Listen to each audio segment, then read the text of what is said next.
become Christians. Loved ones of Breonna Taylor grieving and outraged. And that's why that phrase, Jesus is Lord, is so incredibly powerful. Ordinary images tonight of deadly explosions in Lebanon. How do we respond when darkness and fear is everywhere? The reason why you see the anger in Minneapolis 1 minute, you're just saying, this okay, is not the first time. This is an elevated case of the flu. This is what you think. Most stunning news. The President of the United States now confirming to the world that he and the First Lady of the United States have both tested positive for the coronavirus. Good morning, everybody, and welcome. And if you're watching us online, we're super glad to have you here with us as well. It's awesome to be able to be together, even if it's in this way. Just to see people's faces and to hear voices really does encourage my heart and spurs me on. We started a series at the beginning of the year 5 weeks ago called Picking Up the Pieces with one goal in mind. My hope as we started 5 weeks ago was that we would be able to give our church family some tools, some new ways of framing the clearly visible, unmistakable cracks that have been brewing under the surface of our lives. We started in week 1. I'm going to give you a little bit of a review just in case you weren't here. But if you haven't watched them, I encourage you to go online and check it out. But we started in week 1 with a man named Job, a person who understood the value of brokenness. And we said that it was important for us to realize that pain was actually a pathway into the presence of God. It was a man who though he didn't understand, for us was that we would begin to look at the trials that was the year 2020 and think, okay, certainly it was difficult, maybe it was a little bit uncomfortable, but God loves to make beautiful things out of broken people. And so we started on this journey, and we looked through some of the fracturing that 2020 didn't cause but exposed. We talked about Jesus' call to exchange our chronically overwhelmed, burnt-out culture for a yoke that Jesus describes as a yoke of rest. That within an age of anxiety, Jesus has equipment for us, a new way of living, a new way of carrying our burdens, His way, which then led us into our third talk where we talked about, we focused our attention on the influencer culture and the following culture. And we said that following only has value if you follow the right people. That's why Jesus didn't just come as Messiah, but He also came as rabbi or teacher, someone to be with, someone to learn from, and someone to get our marching orders from. We talked about the need to practice the ways of Jesus. If we were truly to have a life fully, a life to the full, and a life that was full, and a life actually. And we talked about what it meant to be a follower. That actually, if we were a follower of Jesus, that we would give our whole life to Him, that we would follow His steps, and that we would bring His way forward. And then we talked a little bit last week, Monte talked about truth. And he reminded us that we live in an age like Isaiah chapter 59, where justice, mercy, honesty are being pushed back.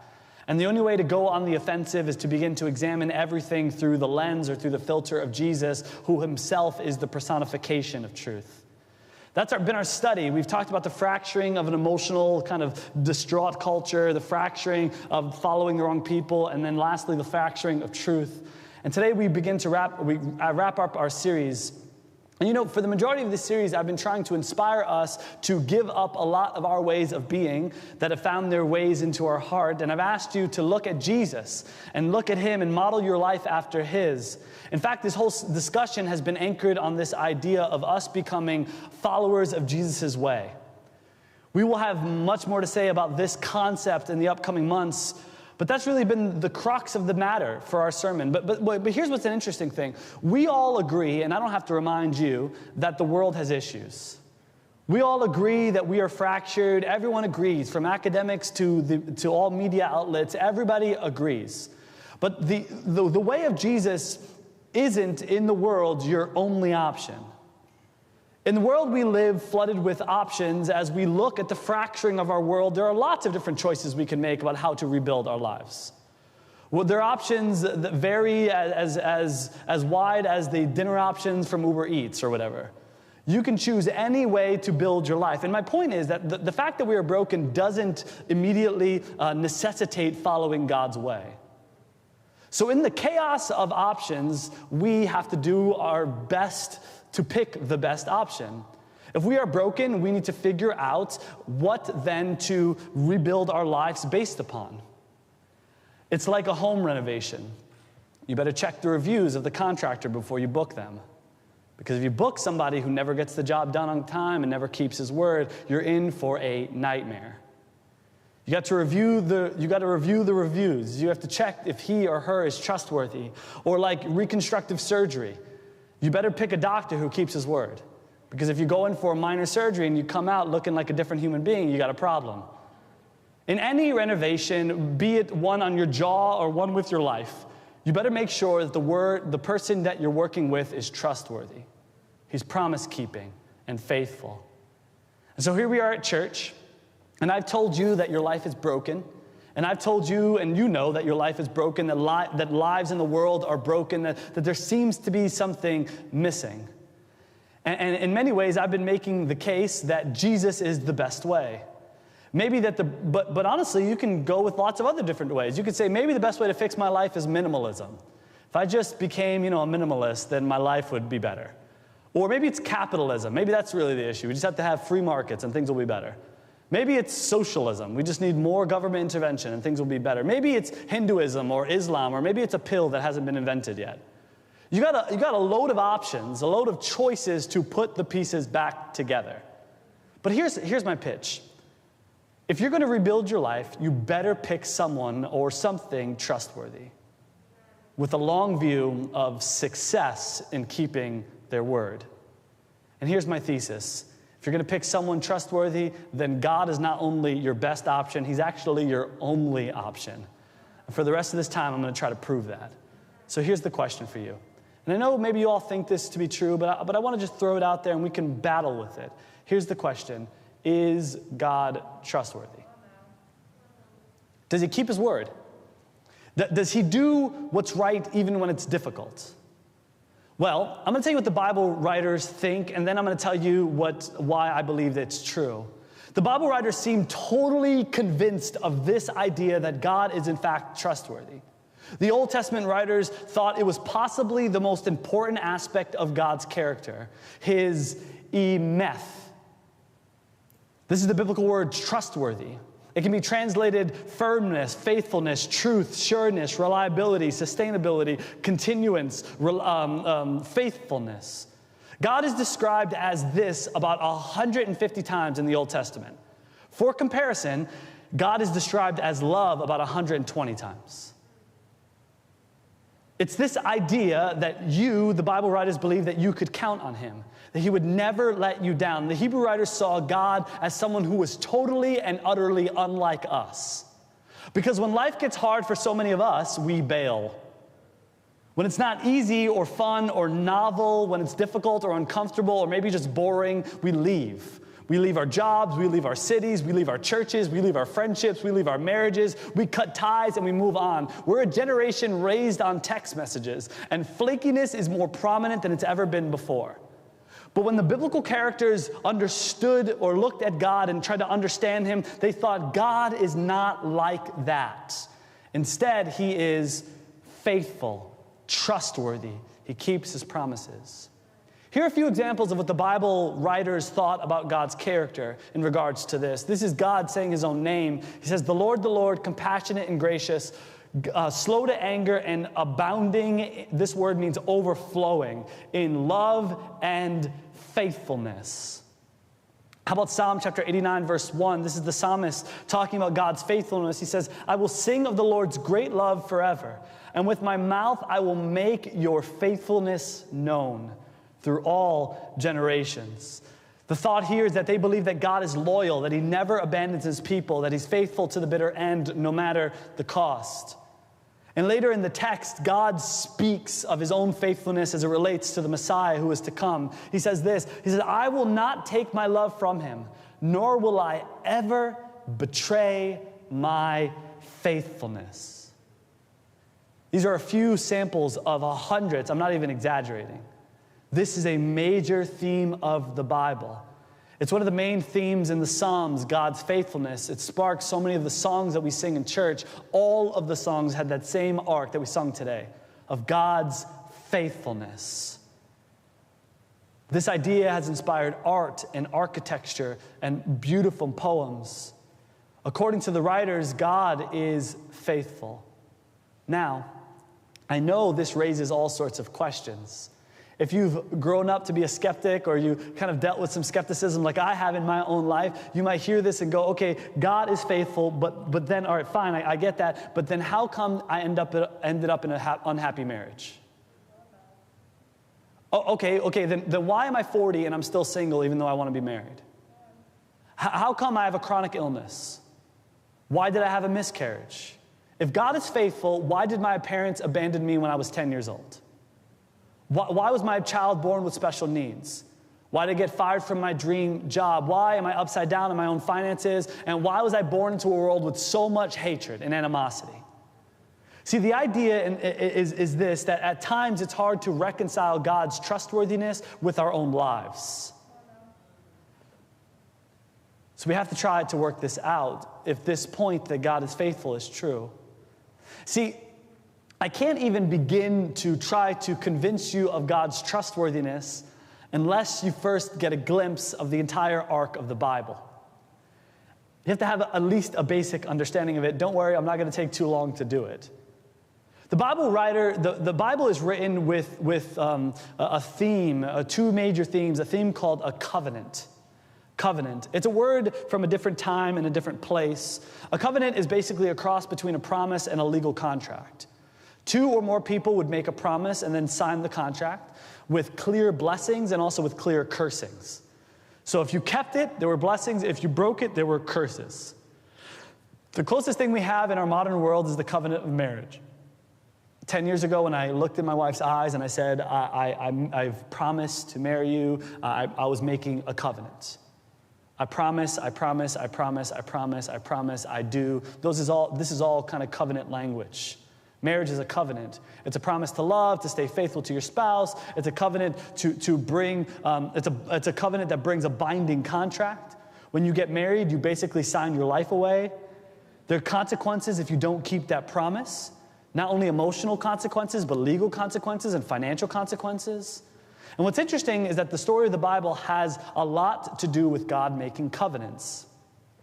And there's one that is really the key. It's like the fulcrum of the entire Bible, and it's found in Genesis chapter 12. You can turn there if you want to look at it.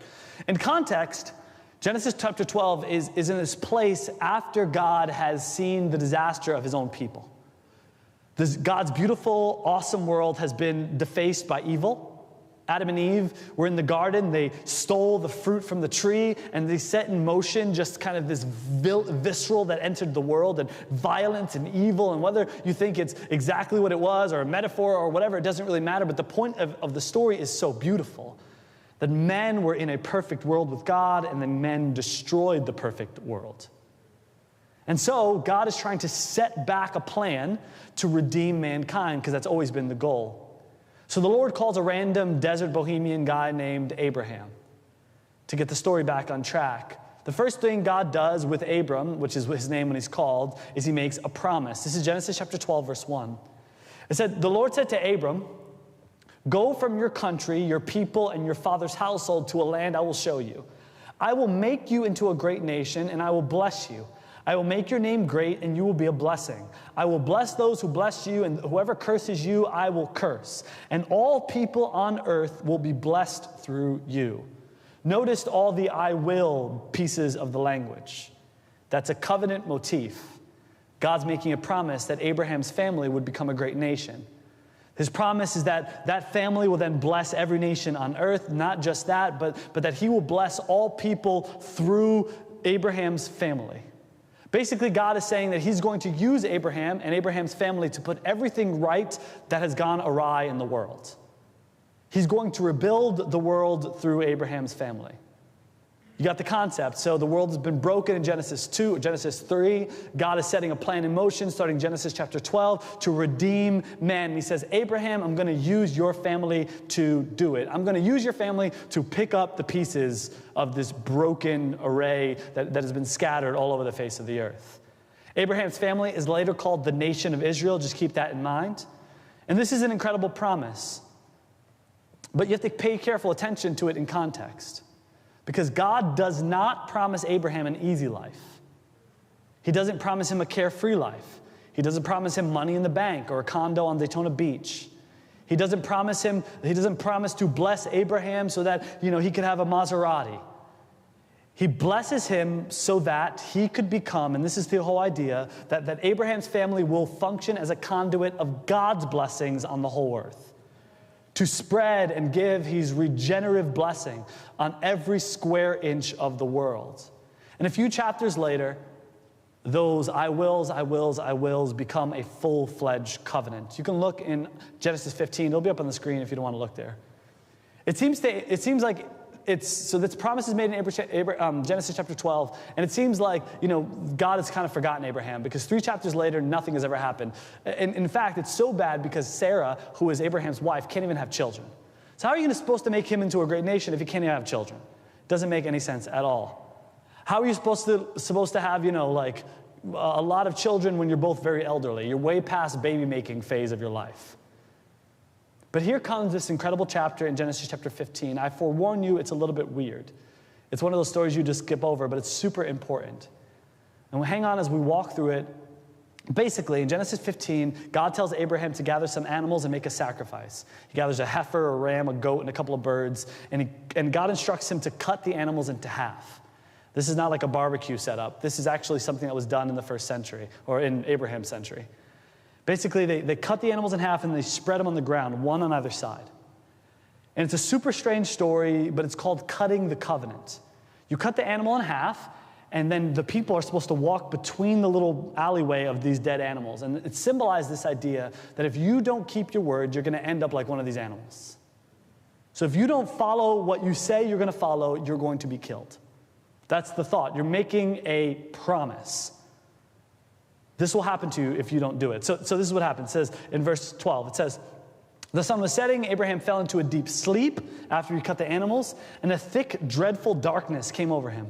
Then the Lord said to him, know for certain that's that idea of covenant. I'm making a promise to you. And then God tells Abraham the future of his family.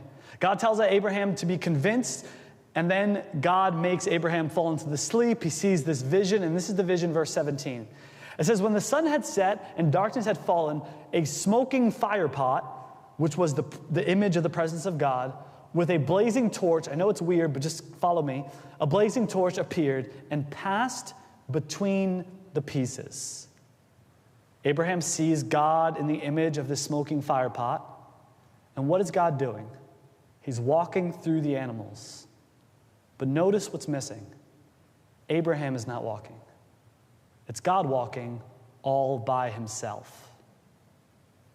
It may be bizarre, but it's actually a really powerful moment. It's God's way of saying, even if Abraham and his family don't keep their end of the bargain, God will still keep his promises. He will rescue and save the world through his soon-to-be nation, no matter the cost. And if blood has to be spilled, it's not going to come from Abraham. It will come from God himself. He's saying, I am so committed to doing what I said I'm going to do through you and your family that I will do it at any cost. And if you're a Christian right now, if you know the story of the Bible, right now your mind is already jumping ahead and connecting to the dots to Jesus. We'll get there in a second. Don't get ahead of me. See, this happened 2,000 years before the cross.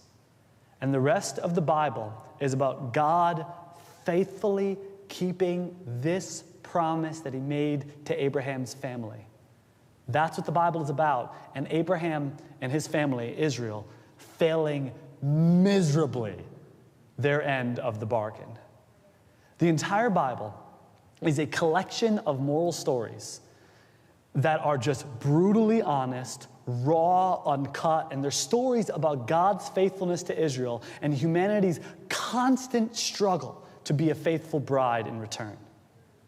And so I understand when people read the Old Testament and think, wow, this is so confusing. Why is there murder and rape and polygamy and betrayal and divorce and domestic abuse and death and genocide? And they wonder about God's character. But we often miss the idea that the Bible writers understood that this wasn't about God being evil.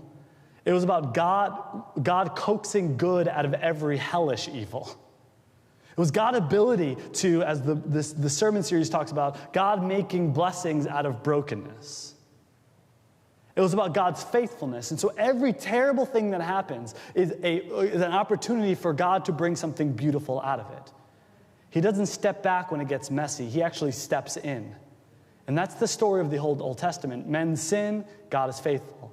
And every once in a while, there's a guy or girl who acts righteously, and the Bible celebrates them. But that's not really the point of the Bible.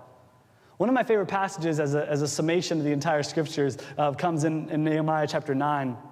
Verse 32, and it says this. It says, now therefore, our God, the great God, mighty and awesome, who keeps his covenant of love. This is Nehemiah recognizing that God has followed him. This is about 1,000 years after Abraham's family. And he says, who keeps his covenant of love.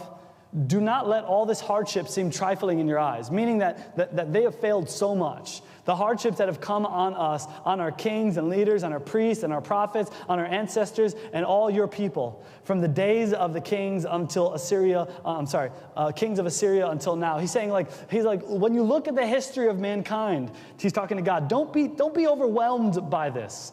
We have been evil. He goes on to say this, I love this, verse 33. And all that has happened to us, all of the evil, all the terribleness, you have remained righteous. You have acted faithfully while we acted wickedly. For Nehemiah, all that had gone wrong in the history of Israel was actually faithfulness. And like any good father, he let Abraham's family deal with the consequence of their own sinfulness, to disciple them. But then here's a turn. The Bible story continues. It has this beautiful arc from the promise from Abraham to the sinfulness of Israel. And then 400 years after that passage I just read, and 2,000 years ago, Jesus comes. For 2,000 years, people have been wrestling with the identity of Jesus of Nazareth. It's a mystery. They wrestled with Jesus being divine and human at the same time. But I think in the context of what we just understood, it becomes so much more beautiful. Because Jesus is God in flesh and blood. But here's the other thing that's really interesting. He's also Abraham's son in flesh and blood. He's Israel's king, her representative, drawing the story on his shoulders. Jesus is God. Jesus is Abraham's son. Jesus comes to do what Abraham and Abraham's family were supposed to do but could never do. He came to bless the world. And because thousands of years before God made a promise, because he keeps his word, at the very end of Jesus' life, we see God paying the penalty for Abraham's unrighteousness. So in Jesus, what he does is he takes all of the failures, a millennial of brokenness, and he drags it to the cross, absorbs it on his death, and then breaks its hold on humanity forever. This is the completion of Abraham's promise. And this is why, for the early Christians, the gospel didn't start in Matthew chapter 1. It started in Genesis chapter 12. Yahweh God made a promise, and he was faithful to the point of his own death. That's the idea. Proving that God came, that God's word always comes to fruition, that he is trustworthy, that he knows what he's doing, that he is faithful in keeping his promises. The idea of God being faithful is the bedrock of our faith. No matter how many wrong turns we take, setbacks we face, we can sleep soundly tonight because we know, like KNOW, one day all the promises that God make will happen. When God says sin will be eradicated forever, it means it will be eradicated forever.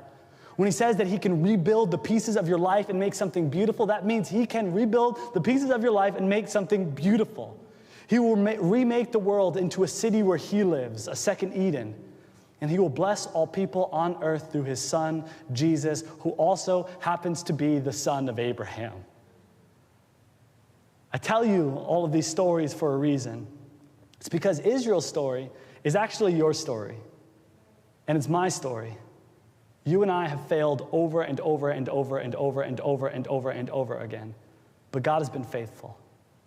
I love how the Apostle Paul says it in this letter to his young apprentice, Timothy. He says, if we are faithless, he remains faithful, for he cannot disown himself. He could no sooner be unfaithful than he could lie, steal, or cheat. God is faithful, even when we're not, even when we're flaky and skittish and we drop the ball. But there are times when it doesn't feel all like God is faithful. And there are times when it doesn't feel like God has been keeping his promises to us. Like when you're Abraham and your wife is 90 and you're still not pregnant. And you think, where have you been, God? And all of us begin to ask these questions of God's faithfulness. You know the questions. It's the questions we started with. You know, my dad abandoned me when I was 10. How is God faithful? I went through a nasty divorce. How is God faithful? I'm now left alone with 2 kids. How is God faithful? How is God faithful? I was diagnosed with cancer. Why am I in so much pain? How is God faithful? Maybe there's something else that we learn from the story as we rebuild our lives. You have to remember the covenant. What did God promise? Again, did he promise an easy life, health, or wealth? No.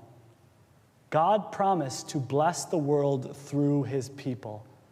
God's promise is to create blessings out of brokenness. When I say God is faithful, I'm not saying never experience suffering. A lot of Americans. So when tragedy strikes and the economy goes south and we test positive, our business goes out of business, and we don't find a spouse, we start thinking, well, God has been unfaithful. But if you read it that way, you've kind of missed the whole point. You were never promised a trouble-free life. Jesus, in fact, made the opposite promise. He says, in this life, you will have trouble. It's not that God doesn't want you to have a satisfyingly happy, healthy, wealthy life. I think he does because he's your dad.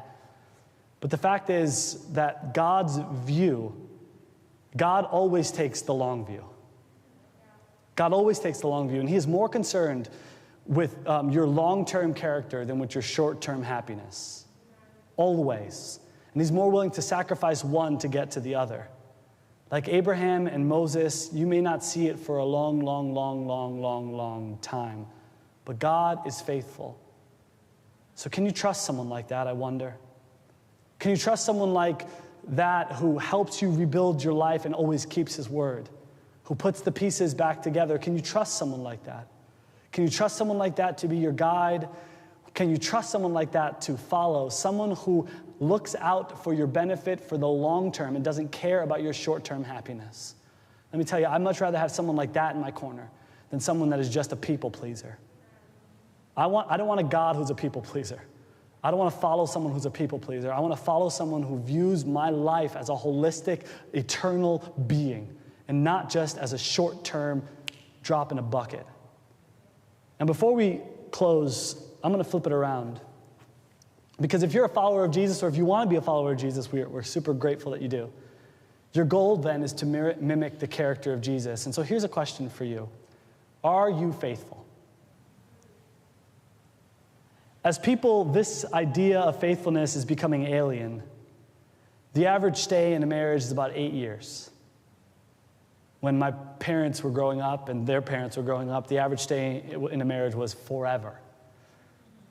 Now it's 8 years. The average stay in a job is 4 years.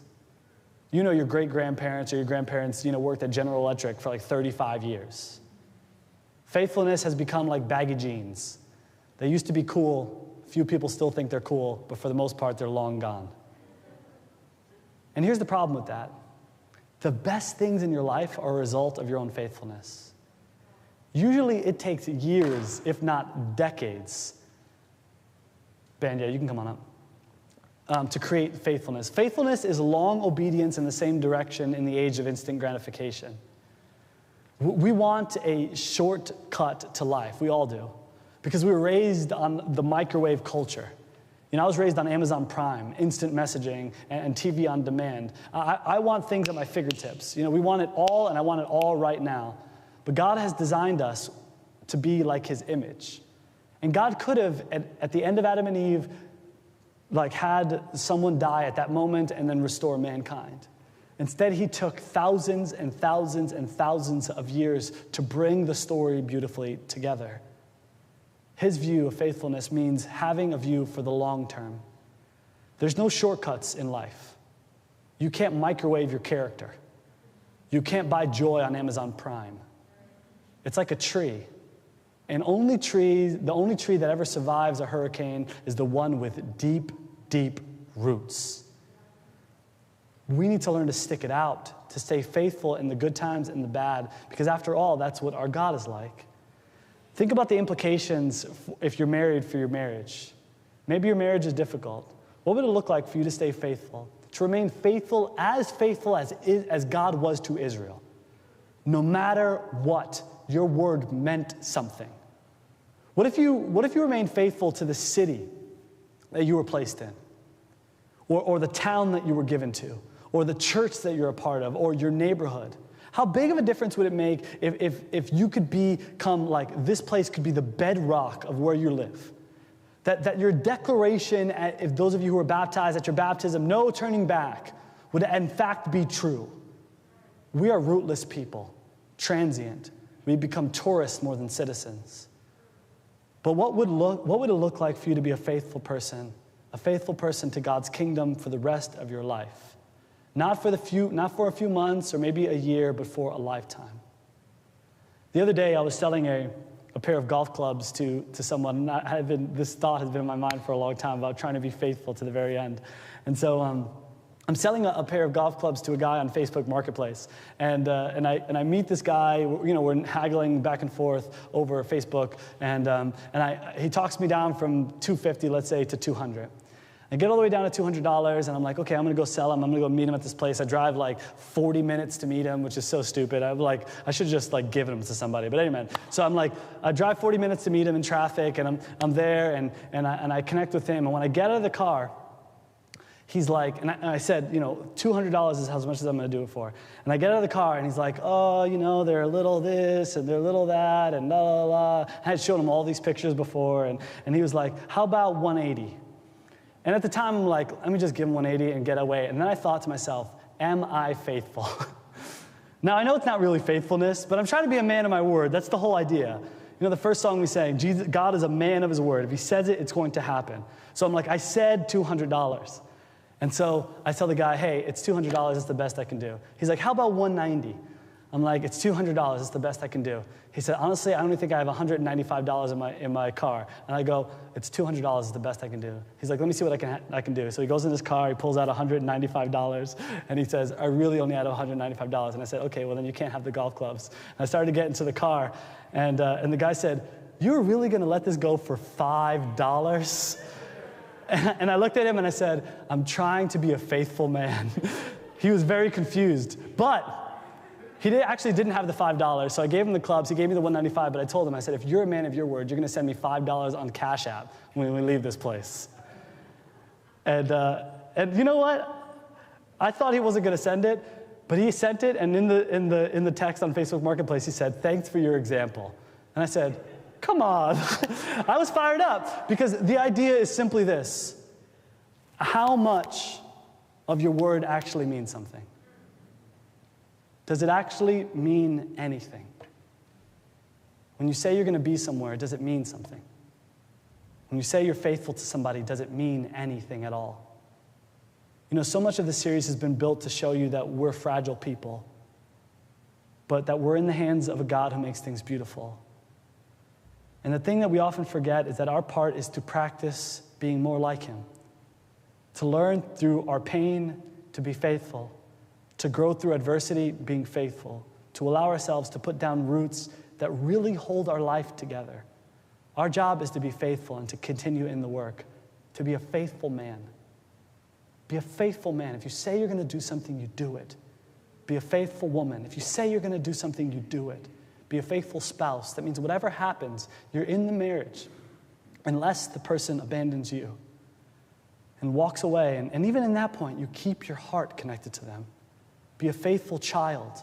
That means you obey your parents. And maybe this stuff is hard for you, but read through the Bible and see the faithfulness of God. It had no end. Be a faithful disciple of Jesus. If you say you're a Christian, be a Christian. Don't be a phony baloney. Be true to your word. In our efforts, view the long road, and let us realize that God has been faithful all the while, exposing our brokenness and being faithful enough to put all the pieces back together.